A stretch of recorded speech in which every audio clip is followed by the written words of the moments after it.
Good afternoon, or yeah, no, it's still morning. Good morning. I'm Jonathan Capehart, opinion writer for the Washington Post. Welcome to Washington Post Live. I don't know much about sports, but I do know tennis. The tennis played by the greats of my childhood, and my guest today was one of the sport's greatest.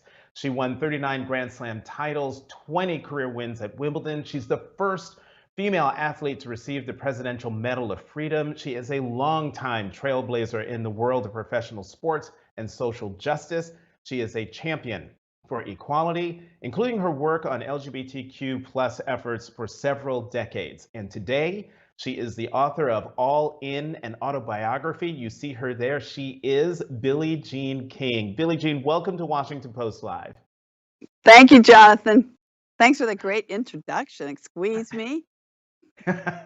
It's you. Why? How else could it not be Wow.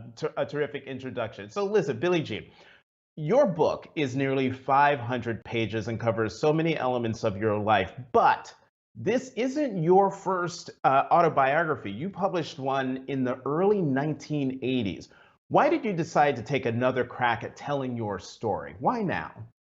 Because this one I spent day and night on for over 4 years, and I did not help Frank DeFord with the one he did. That was my agent pounding on us to do a book, and I kept saying I don't want to do a book. And I'd just been outed is the reason we did it, because he was nervous that financially I was going to be hurting, which I was eventually. But no, the one I did spend some time on was in the 70s, which a lot has happened since the 70s. Hmm. I did one with Kim Chapin. I did spend time with him. I did not spend time with Frank, although he was one of my dearest friends. But this one is a labor of love. It's been over, I think it's close to 5 years, but I keep saying over 4 years. Had so much Hmm. help along the way too. But I stopped reading other books, which has about killed me because I love reading. But I have spent so much time Hmm. on this book, and I just it was fun sometimes. It was tough. Some memories were difficult. And then when I did the audio part, which I was wavering whether I'd do that or not, um, that was rough. I had to stop sometimes and I was crying, and I had to stop. So my heart and soul, I gave everything I could to this book. Well, Billie Jean, well, then let's talk about this because I've heard you say this in other interviews when doing the audio book that you had to stop and you were crying. What were there particular memories or particular eras in your life that gave you such pause or took you back there, back in that moment? Well, I think as a child and overall, I knew that women were second-class citizens, and I knew my sisters of colors sister of colors had it much worse. I didn't like that. Then at 12, when I had my epiphany that I would fight for equality the rest of my life, it's not fun being a second-class citizen. You know better than anybody what that feels like, and it's Hmm. not fun. I think everyone should be represented. I think people should fight for equity and equality for everyone. And that's always been a constant in my life. I just get so tired of it every single day. I could say something to a lot of people, and I don't because it's not worth it. You've got to really pick and choose where you're going to go with that. Um, Hmm. but I think being outed, not being able to come out on my own terms, was terrible. It's in the book, and also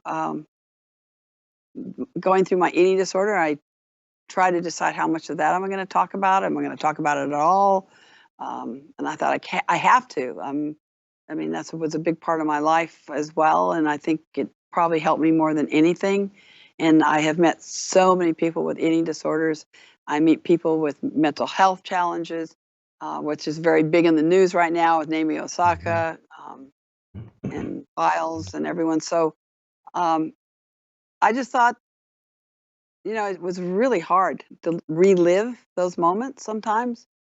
But I also thought it wasn't going to be a very good book if I didn't put it in. It wouldn't be enough. It wouldn't be truthful, and it wouldn't. I think when you do these things, it might be. I don't know. I don't know if it was cathartic either. I would keep asking myself, was it cathartic? I'm not sure. But the point is, I always like to share, and I like to not always, but most of the time share. Hmm. and try to get people to think about themselves and how they can live the life they want, but also how we can help others and how to lead. I think it's really important that everyone is an influencer, and I don't think they realize it. In everyday life, it matters. One-on-one matters. Um, Talking to people, listening, actively listening, not just Hmm. listening, actively listening to people. And it's so important to having a better life and to improve people's lives. We don't Well, live in a binary world anymore either. So it's becoming more complex in some ways. And as an active listener, I am going to race ahead because I was gonna hold these questions about your coming out and about your outing until a little bit later. But you write in the book um, that you tried to discuss your sexuality with your mother, and she said, quote, "We don't talk about these kinds of things in our family." And then you wrote about the time you drove by two men walking together down the street, and it triggered your dad's memory, and you wrote, quote, "He told us a story about a man in the service who propositioned him. I'd have clocked him if he hadn't backed off," my father said. I believed him. How did hearing stories like these, push you deeper into the closet? Because you write in the book that your family was homophobic and you yourself was homophobic. Yes, because I was, brought up in church, and although, the church never said anything bad about being gay at all. In fact, I don't think it came up. But my parents definitely were homophobic, and of course, you live in that environment. I got very closed. I knew it was painful for them, but I didn't agree with my dad in the car. I remember, but I didn't know I was gay yet. I mean, I thought it was straight, Hmm. but I knew it Hmm. wasn't right because I just thought it's okay what anybody wants. But I remember arguing with my dad in the car that day because we were going to a tournament when he talked about it. I said, "Well, Dad, I'm glad you didn't hit him, but I don't think anything's wrong with that." And he said, "Well, we just don't talk about that. That's not right." And I said, "Well, you can tell I trusted my dad because I'd argue with him, which is Hmm. really important for people. If you're really afraid, you're going to go in a fetal position in the corner someplace. But I always stood up to my dad because I knew that he would listen, and he and I'd get into it even if we didn't agree. My mom was much more quiet, um, didn't talk as much, um, but I totally trusted both of them that You, that I knew they were on my side. That's what I was really always clear on. And when I was hmm. outed and had a press conference in LA, they showed up and to show their support, Well, and I knew they would. There's well, that unconditional love that prevailed. and and that is fantastic to hear because you didn't fully come out to your parents until you were 51 years old. How did Correct. that I've tried. conversation? I certainly tried, Jonathan, many times, and I could just tell my mother particularly just could not go there. And I thought, you know what? I just kept waiting. And also, I was in the closet so much because I was told in the 70s when I was trying to figure out who I wasn't sure that I couldn't talk about it, or else we wouldn't have a tour. Well, all I had to hear is that, and then I went deeper into the closet. So um, it was rough, and I knew being outed in '81 that it wasn't going to go well. Today, if you come out, it's a whole different ball. It's very different. When Jason Collins, who was playing for the NBA and who's a very dear friend, I love him dearly. He came out right before he retired, and he got a phone call from President Obama congratulating him. He's got a job at the NBA. I had the opposite experience, and the generations before me, I cannot imagine what life was for them. But it was not in good shape for me at all, or people who were gay or part of the LGBT community back in '81. I Hmm. mean, we had Well, Stonewall Billy, in '69, which wasn't that many years before. So, right. um, no, and also if my actions are responsible for a tour, I'm not going to say anything. So I went deeper. I mean, I've got to keep quiet. I want this tour to be successful. Billie Jean, and that gets to a nice segue into the conversation we're having, or we had been having during the Tokyo Olympics, surrounding Simone Biles. and how Mhm. she was carrying, you were carrying the weight of tennis on your shoulders at that time. As you just said a couple of times now, that if you were afraid that if you came out, that it would ruin the entire tour. I would love for you to talk about, um, your perspective on what Simone Biles went through in terms of, stepping back during the Olympics, taking care of her mental health, as all, not only as a way of protecting the Olympic team, but also protecting the sport of gymnastics. I thought Simone was very brave and courageous to talk about her truth, what was going on. I think it was also fascinating from an athletic point of view, what would go on when she was flipping up and couldn't get her spatial relations. That Hmm. is frightening, just to think about that as an athlete. But I thought she was courageous in that she thought about the team first. Her leadership, I admired that. I've had the privilege of meeting her before at a Women's Sports Foundation gala. We honored her and getting to meet her and her mother, who were just wonderful people. And Simone did the right thing. She allowed the team to medal, which they wouldn't have if she said if she had been still stayed in it. So that was the right decision. And I think sharing her truth was really important to all of us. And Osaka earlier Hmm. this year had talked about mental health and how she was feeling. So it's very much on everyone's minds. It's great how female athletes do step up and use our platforms really well. I think we're very courageous in that way. In some ways, we've been the leaders uh, as women. We've been the leaders for all of these topics. So I'm really happy about that. And I'm glad they're using their sport as a platform to tell the world what's going on and what they're feeling. And it's important to discuss it. It's important to have it out and be open so we can have these discussions to make improvements and to help each other and know that we're not alone, that people learn that they're not alone. And that's where social media is really helpful. But then you've Hmm. got the other side of social media, whereas you've got the bullying and people making fun of others. And so we have to differentiate from that. So I think hopefully young people are not listening to that, only listen to the good stuff. Um, but I have great faith in them. I have great faith in the young generations to make this world a better place. I'm so pleased, like with Black Lives Matter, what they've done. Naomi Osaka, I just think it's great. Serena and Venus have led the way as well, and so I just think that it's important that we listen.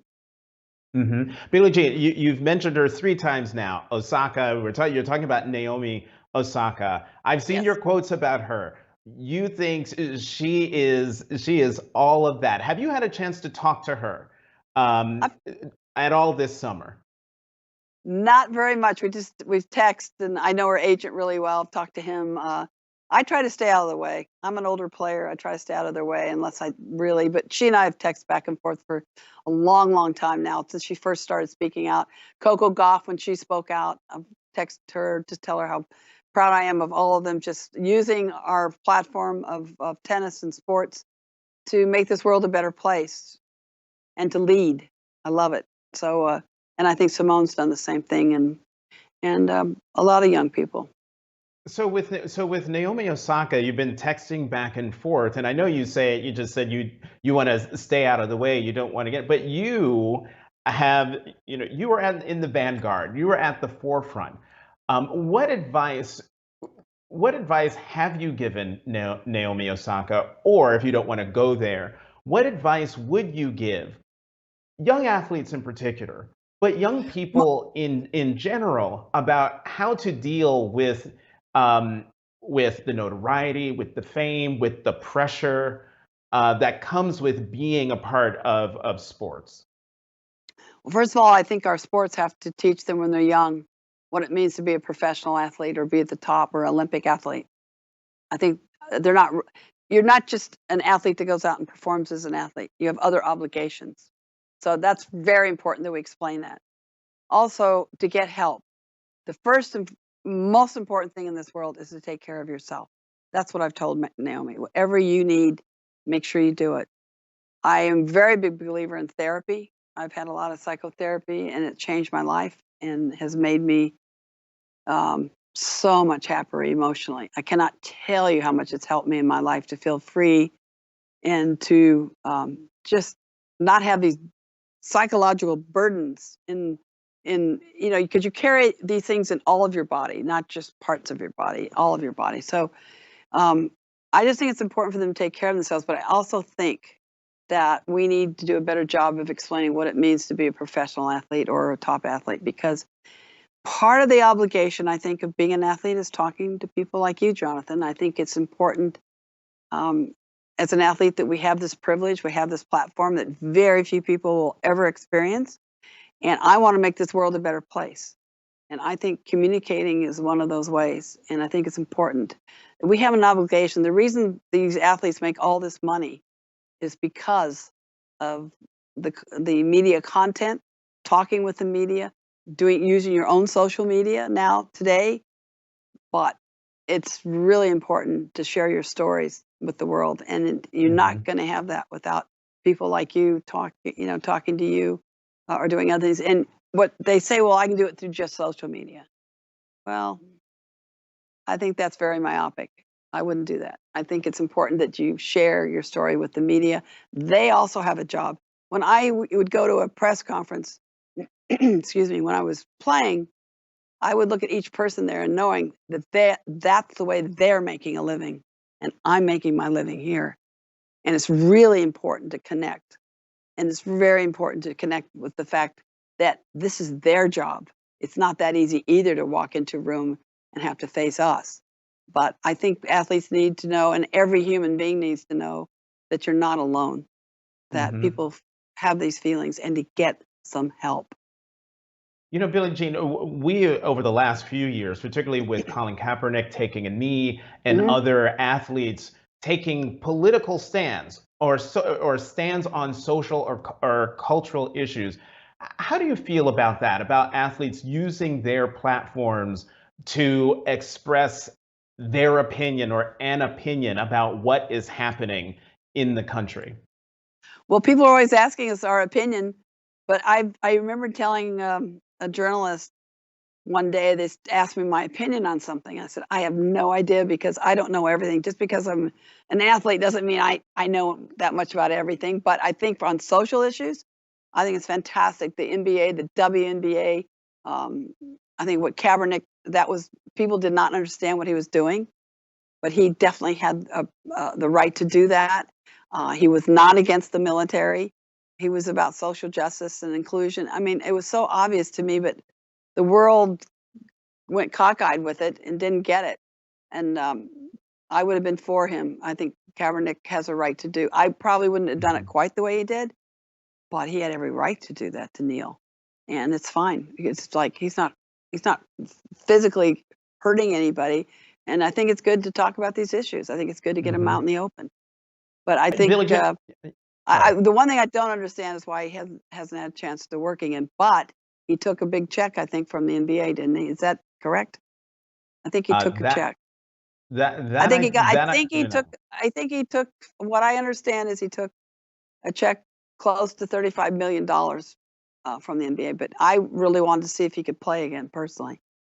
Well, we will try to check that out in the I don't know. A little bit of time that we have left. Know. Right. So, Billie Jean, I have to get you to elaborate on something that you sort of alluded to earlier when you spoke with the New Yorker about your book and your efforts to help women. And one thing you stressed, and here's the quote: "When a woman leads, she leads for everyone. What people do to us is, when a woman leads, we lead only for women. For change just for women." That's what people say. It really irritates me, because I think that's why we don't have a woman president of the United States. We're always a support system. We only have half the market all the time because of the way people perceive us. Why do you think there's a perception that women only lead for women? Because we're not. How many CEOs are women? You have to see it to be it a lot of times. Now, you can see it in your mind's eye sometimes. Most people can't do that. They tell me, Billie, I can't do that. What I see is what I see. So until they start to see women in these higher positions all the time, people don't think that that's the way they can be. So we have to have more and more women CEOs. We have to have. I mean, that's why I want girls to go into sports, because they don't have to be any good, but they learn how to navigate the business world and the world that men have created for us, for all of us. So um, and understanding what's between the lines, what's being really said in a meeting or in a boardroom. I've been in those situations. I'm a businesswoman, and I've seen that where a woman was not in sports at all. We get in a boardroom, a guy says something, a male says something, and she missed it. Just went over her head, Mm. or what she says goes over his head. So it's like being in sports is kind of a common denominator. It's amazing if you're in sports how much it helps in business. You don't have to be good. You just have to understand the culture, and it really helps us in everything we do. Hmm. But Billie, I do believe in that quote. I do believe I'm sick of being only thinking less than half the marketplace. Because if women are only half the marketplace, we're going to continue to make half of everything, and we're not going to be able to get equal pay for equal work until people start thinking differently. you said in Time Magazine, you said in Time Magazine, women want the cake and the icing and the cherry on top, just like everybody else, and we Yes, have to go for it. absolutely. I And so, totally believe that. and so then there, women or young girls could be watching right now and wondering, okay, Billie Jean King, legendary Billie Jean King, how do I do that? Okay, here's what you think about. Number one, relationships are everything.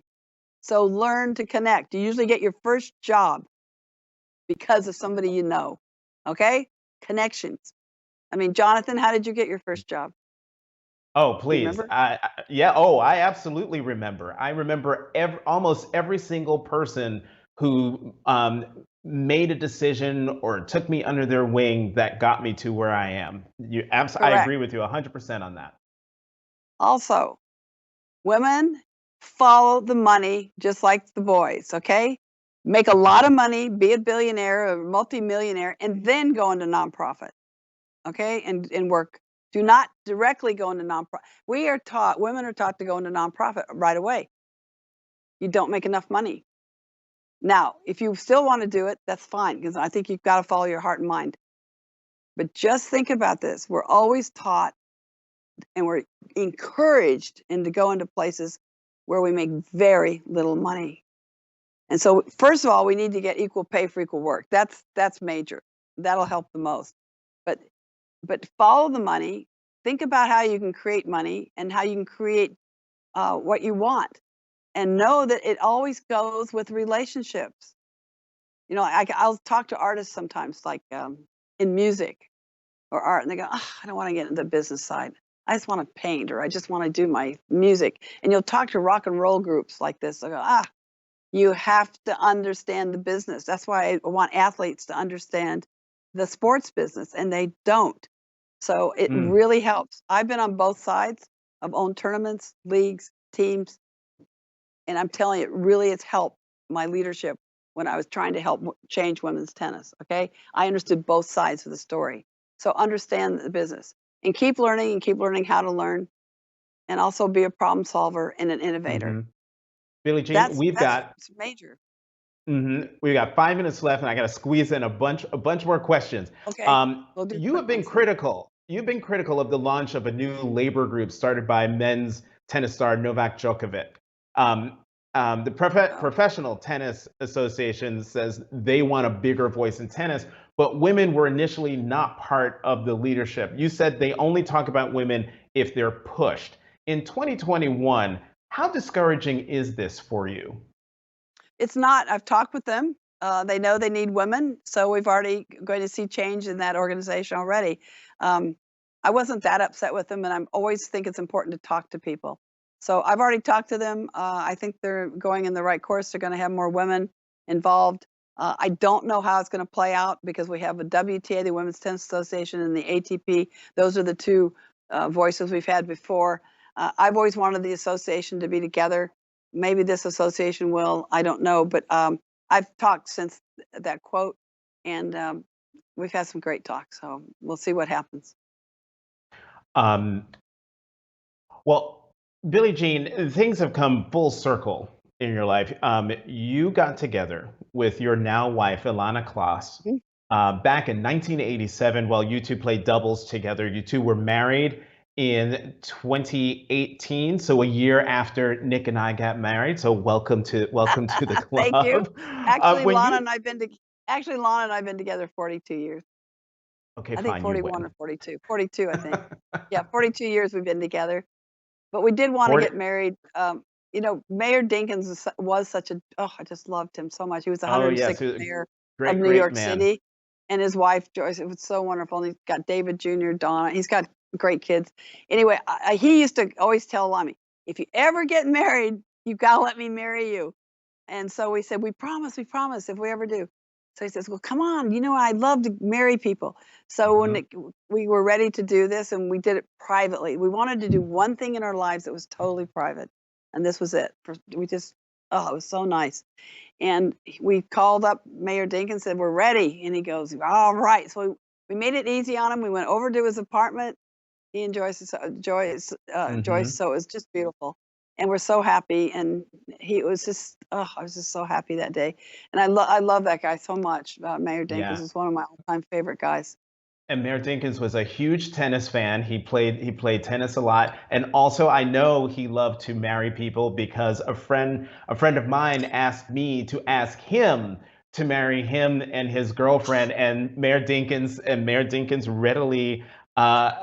readily agreed. One last question, and we're already out of time, but I have to ask you this: did you know that when Elton John wrote the song "Philadelphia Freedom," that it was in honor of you, um, and the Yes, tennis club you had, the yeah, tennis team you I was had. on the tennis team, right? The Philadelphia Freedoms was the first year of World Team Tennis, but no, I knew he did because we're going in a limo out to one of his concerts, and he said, "I want to write a song for you."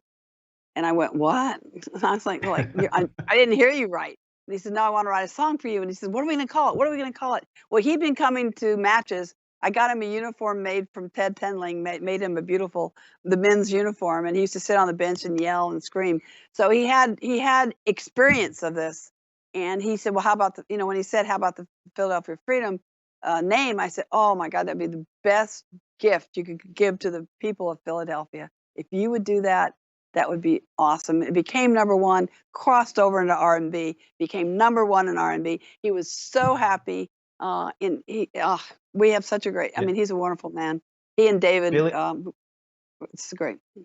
Billie Jean King, we are not only out of time, we are over time. We Over. didn't even get to talk about Bobby Riggs and all the grand slams that you've won and everything, but it's all right here. Your book is right here on my bookshelf. It's all right there in your book called All In. Billie Jean King, thank you so much for coming to Washington Post Live. Thanks a lot, Jonathan. And as always, thank you for tuning in. Please go to WashingtonPostLive.com to register and find more information about all of our upcoming programs. I'm Jonathan Capehart, opinion writer for the Washington Post. Thank you very much for watching Washington Post Live.